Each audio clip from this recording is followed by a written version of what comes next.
Am I the asshole for shutting someone down when they try to talk to me at the gym? So, for context, IF32, don't talk to anyone at my gym outside of saying hi and bye to the people who work there, and having polite etiquette when asking someone if they're using something / saying thank you when they're done. This is partially for efficiency, but mostly because I go to the gym stoned AF. I'm in my zone and I don't want to talk to anyone. Last week, after my workout, I walked over to the food carts by my gym to pick up tacos. While I was there, some guy, M40+, stopped me and said he went to the same gym. I had never noticed him before, but he insisted on walking with me and talking to me. I was kind of annoyed. Just because you see me on the street with my headphones out doesn't mean it's an invitation to talk to me. I made small talk and tried to be polite. Got out as quickly as I could. So the other day, when I'm at the gym foam rolling out with my headphones in, this guy just beelines to me while I'm trying to avoid eye contact and squats down next to me to say hi and give me a fist bump. I give him a quick heads up, acknowledge him, but ignore the fist bump. Avoid eye contact the rest of the time I'm there. And then today, this guy comes into the gym and sees me. I immediately avoid eye contact, and he doesn't come up to me, so I think he gets the picture. But then, when I'm doing leg lifts, he comes over and tries to give me a fist bump. So I take out my headphones and I say, "Look, man, I don't want to do this. I'm here to work out. I'm not here to make friends. I don't want to talk to you, okay?"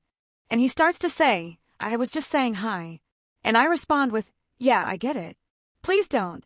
And put my headphones back in and kept working out. I realize anyone who saw this probably thought I was a giant AH.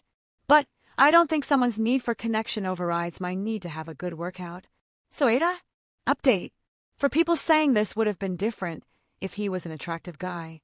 I stumble and get awkward no matter who it is if the conversation needs to go beyond more than a single question and response. Men, women, children. This isn't a want it or don't want it situation as much as it's a I'm not in a headspace where I can have human conversation. For people saying this is the same type of person who wonders why guys don't ask them out, I keep a little post-it note in my gym bag that says, "Hi, my name is Name. I think you're cute, but I want to respect your gym time. Text me if you want to get coffee sometime. I've never given it to anyone, but it's there if I ever feel like I need it. Anyway, I'm at work. Hope everyone has a great day. Final update." Wow. While I figured posting this might be a little divisive, I didn't expect it to blow up like this. I went to the gym today and had one of the best workouts I've had in a long time, partly because I was fueled by the overwhelming support I received from people who understood the importance of asserting boundaries. So thank you to everyone who saw where I was coming from. For anyone who still thinks I'm the AH, I can live with that. But before I go, I want to share something that happened to me a couple of months ago. Maybe it'll give you something to chew on. I was at the same gym, in the middle of isolated bicep curls. End of the rep, the second to last set to failure. I was slowing the movement, fully concentrated, eyes closed. When I opened them, a stranger's face was 3 inches from mine. Startled, I set the weight down and looked over to see a plump, middle-aged man in a baseball cap. I took out one of my headphones, still in shock, and all I could say was, "What the F**********?"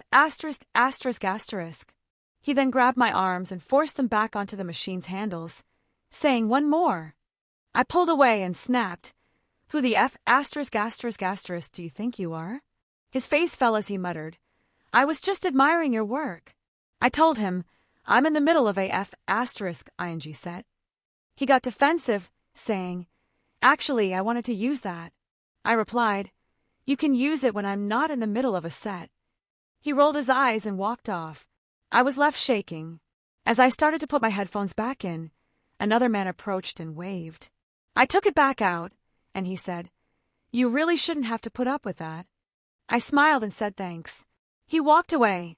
I got back to my set. Now here's what I'll say.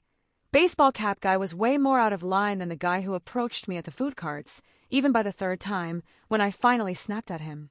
I reported that incident to the gym manager. They took it seriously, walked through the whole event with me, and I gave the best description I could. I haven't seen that man since. Whether he was banned or just stopped showing up, I don't know. As for the guy from the food carts, he hasn't approached me again. We've been in the same space at the gym a couple of times, but I'm very good at pretending people don't exist during workouts. I appreciate that he respected my boundaries. I see no reason to report him. But here's what I want to leave you with. The man who approached me right after that first incident, the one who said I shouldn't have to put up with it. Why did he say that to me instead of to him? Why is it easier to comfort a woman in distress than it is to call out the man who caused it? I do think he meant well. I appreciate it at the moment, but I still have to ask. When given the choice between verbally comforting a woman and intervening, why do so many men choose comfort over protection? Why is it harder to confront predatory behavior than it is to empathize with its aftermath? That's all I have to say. This will be my final update.